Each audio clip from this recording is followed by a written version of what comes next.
Professor Nageswararao గారు సంవత్సరాలుగా అధికారంలో ఉన్న వారినైనా ప్రతిపక్షంలో ఉన్న వారినైనా ప్రశ్నించారు. ప్రజల పక్షాన నిలబడ్డారు.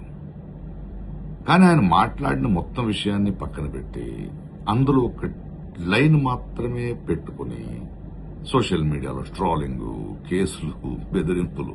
ఏంటిది? ఇది ప్రజాస్వామ్యమా?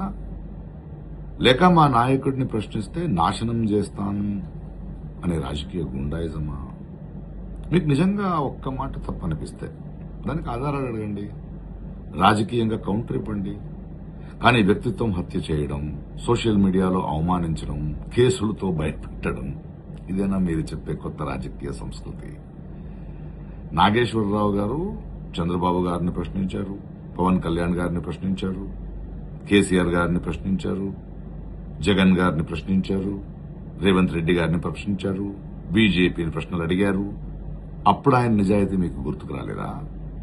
ఇప్పుడు ఒక మాట మీకు నచ్చలేదని ఆయన మీద యుద్ధం ప్రకటించడం ద్వంద్వ వైఖరి కాదా?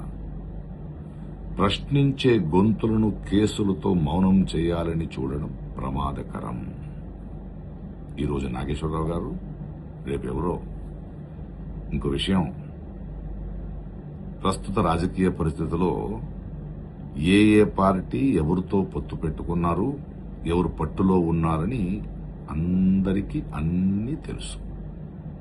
So please stop this nonsense and behave yourselves. Nageswara Rao garu, మీ అండగా మేమున్నాం. Keep up the good work.